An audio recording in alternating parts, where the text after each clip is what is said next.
A única participação do Firmino ontem foi anular o gol, né? A bola bateu nele, coitado, deu azar. Agora, sem melindres, para usar uma frase republicana, André, alguém cujo apoio é importante. Deixa eu falar, peraí. Porque você fala demais, ele não fala. Deixa vazar meu comentário. Alguém cujo apoio é importante. Sem melindres. Arthur.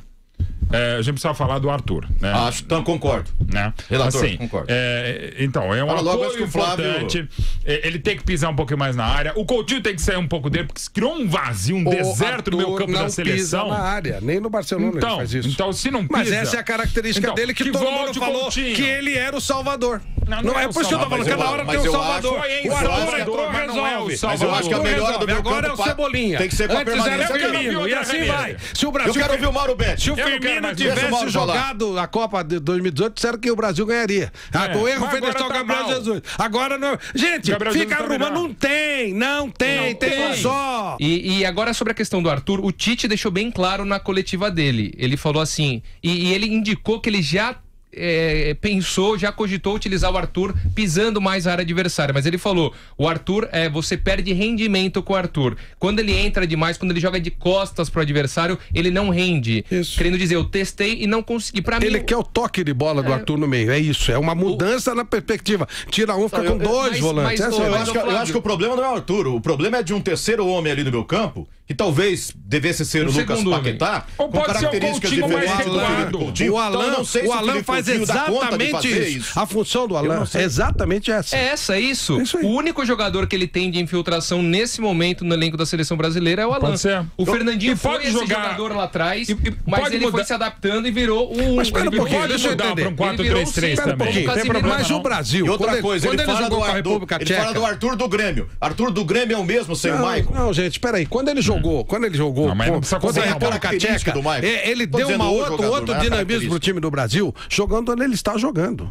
E aí o Tite começou a ter a ideia de mudar o sistema de jogo do Brasil. Ele ficando independente da chegada do Paulinho, do toque de bola do Renato Augusto. O Renato Augusto, o que faz muita falta, o Arthur é o que mais ou menos se aproxima. Mas o Renato ainda penetrava mais na área. Um pouquinho mais, exatamente. Mas quando o Arthur é o que toca a bola aqui, não é o que entra na área. Então, se o Tite quer fazer um novo sistema, deixa o Arthur jogar na dele. Se você for improvisar o Arthur na área, põe outro jogador. Mas aí entra a questão aprendizados na Copa do Mundo. O Tite, um dos aprendizados dele, até se destacou outro dia, o Zé Manuel estava aqui na jornada Jovem Pan, foi de não passar a escalação com antecedência, que na minha visão é uma burrice, já que você vai dar de mão beijada o desenho tático que você vai ter, os jogadores que vão em campo, e você vai facilitar a vida do técnico adversário. Isso não ganha jogo? Não ganha.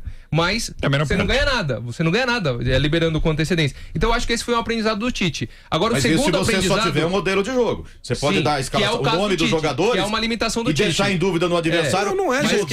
Se ele jogar com o Arthur é um sistema de jogo, se ele jogar sem o Arthur é outro sistema. Não, mas basicamente ele usa o mesmo sistema de jogo. Muda Não, mas ele está mudando o sistema. Ele está mudando, Flávio, mas... O 4-1-4-1 está passando a ser um 4-2-3-1. Isso muda muito. E pra mim mudaria pro 4-3-3 pra você compensar o Arthur. Você pode até puxar um pouco mais o Coutinho, que tá muito enfiado ao lado do Firmino, que tá muito mal.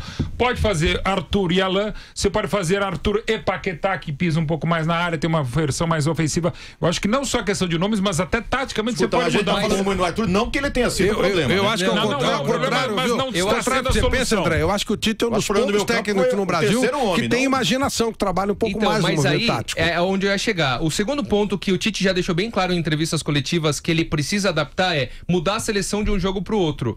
Ele fala depois do jogo contra a Bolívia que é importante um cara como o Fernandinho para jogar ao lado do Casimiro para liberar o Dani Alves na direita. Será que contra a Bolívia, a gente não tá falando da Bélgica, da Itália, da Alemanha, quando você vai enfrentar um adversário que é muito mais frágil, que provavelmente vai jogar mais defensivamente, você pode arriscar mais, você não precisa de ter dois caras, você não precisa ter dois caras à frente da zaga como ele jogou, com Casimiro e Fernandinho. Você pode colocar eventualmente um Paquetá com um Coutinho, não sei, eu tô hipotético esse exemplo.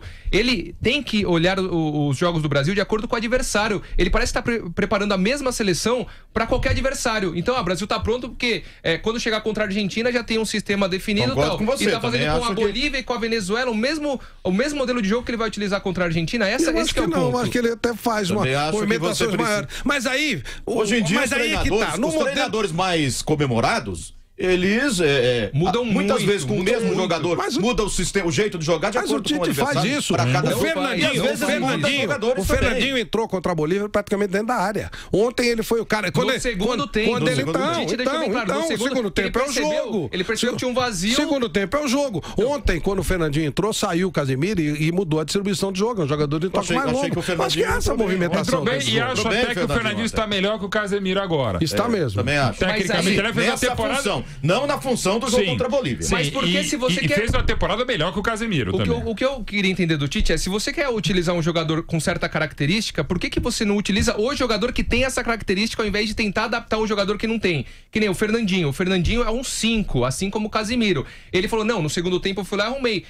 Adiantei o Fernandinho pra ele ocupar um espaço que estava vazio. Por que não usa o Alan, então, que tem como característica fazer isso? É a mesma coisa que você pegar o Dani Alves e você falar assim, ó, você vai ficar atrás porque tem o Hazard, você não vai subir, viu, Dani Alves? Então você vai pegar um cara que tem característica ofensiva excelente e vai deixar ele marcando o Hazard ali atrás, ó, você não passa do meio campo. Eu acho assim, existem jogadores de confiança. O Guardiola, ele usa o Fernandinho em várias posições, em vários sistemas de jogo, e o Brasil não achou um sistema de jogo, essa é a verdade. Ainda não. Tá tentando mudar de um sistema para outro, e é complicado isso. Agora, dá mais não dá pra gente, o Firmino era a salvação, agora já não é mais. Aí era o Tite tem que ser um pouco teimoso Arthur, mesmo, agora não é mais. Aí é o Cebolinha, agora, aí não dá. Então, agora eu acho que tudo jogador mais nomes, e também taticamente requer um certo cuidado. Aquilo que o Tite falou ontem. Para fazer também, né? Não é para treinar, para conversar. E outra coisa, aquilo que o Tite falou, e não deixa, nesse caso não deixa ele ter razão, assim, tanto mudar nomes ou esquema, vai faltar link, vai faltar principalmente algo que é fundamental em qualquer área de atividade, que é a confiança. Se você ficar toda hora mudando, é um problema. Concordo. O Tite, na Copa, ele mesmo admite que exagerou, talvez em dar tanto apoio e tempo ao Gabriel Jesus. E o Vampeta não está aqui, eu posso falar um pouco. Naquela conversa longa que eu tive com o Tite, uma das grandes preocupações dele, até históricas, era saber quando que é a hora de mudar. Isso antes da Copa da Rússia. E aí a gente ficou debatendo seleções campeãs, as próprias seleções brasileiras em cada Copa do Mundo desde a década de 50. A gente falando quantas... Seleção a seleção, as grandes campeãs, grandes equipes como a Hungria de 54, a Holanda de 74, o próprio Brasil de 82, quando que elas mudaram mudaram a equipe. E é uma preocupação que o Tite tinha, que agora, por tudo que não rolou na Rússia, ele ainda tem. Qual que é a hora de mudar? É agora pro terceiro jogo complicado contra um bom Peru, enfim... É difícil, mas isso eu ainda acho que o Tite, na hora de mexer, ele tá sendo muito conservador. Ontem o jogo dizia o Tite mais agressivo. Ele treinou um jeito e não abre mão. E alguns erros pontuais, alguns detalhes. Quando ele colocou o Everton e demorou demais, repito, pra mim ele devia entrar jogando com o Everton, tá tudo bem. Mas a hora de colocar já era no intervalo, ele demorou demais. Me coloca o cara aberto pela direita. O cara rende pela esquerda. E assim, o Brasil carece muito desse jogador incisivo que pega a bola e parte pra cima. E num jogo como ontem, que o adversário tava fechadinho, bem organizado e muito bem defensivamente, esse é o detalhe que ele precisava tomar cuidado para não tomar um contra-ataque. Da característica do Everton.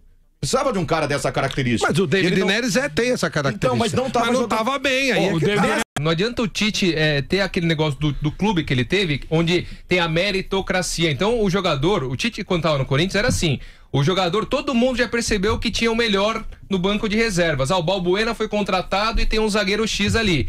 O Tite, enquanto o zagueiro que era titular não cometesse 3 falhas e 15 jogos se passassem, ele não ia colocar um outro que foi contratado e que é melhor, porque tinha meritocracia. Na seleção ele tem que mexer mais rápido. Mas ele já falou isso, que isso foi o erro dele na Copa passada. Exato, mas é esse que é o ponto, ele tem que fazer isso, ele tem que testar. Então ele pegou querendo ou não, ele convocou o Fabinho uns tempos atrás na direita, quando ele não jogava na direita há séculos. Você utilizar a capacidade de um jogador de cumprir várias funções e jogar em diferentes posições, legal, concordo. Só que você tem que convocar o cara pensando essencialmente na posição que ele tá jogando. Sim. Que nem o Fabinho já tava jogando de primeiro volante. Convocou como lateral. O David Neres, aberto pela esquerda. Ele perde muito da característica dele. Ele é um jogador que ele tanto faz gol quanto dá assistência. Mas ele joga pela direita normalmente. É um detalhe. O cara pela direita não faz muita diferença. Outro dia você falou do zagueiro destro, que a gente viu da Colômbia, acho que era o Davinson Sanches, que tinha um pouco de dificuldade, porque era um destro jogando pela esquerda. Faz muita diferença. Pra quem tá acostumado a jogar pela esquerda, quando te coloca pela direita... Dependendo do jogador, sim. Faz diferença. É isso, tem alguns jogadores que jogam da mesma forma dos dois lados. O próprio Messi é o maior gênio da atualidade. Agora, se você colocar o Messi aberto pela esquerda, não vai ser o mesmo Messi aberto pela direita. Então, Messi vai ser maior que qualquer um, mas ele não vai gostar tanto. Exatamente. Então, o David Neres, que joga pela direita, tá jogando na esquerda. O Cebolinha, que joga na esquerda, tá jogando pela direita. O Richarlison, então... Mas o Neres no Ajax jogou muitos jogos pela esquerda. Mas ele essencialmente joga pela direita. Não chegar a nenhuma conclusão, vamos fazer uma pausa e a gente já volta.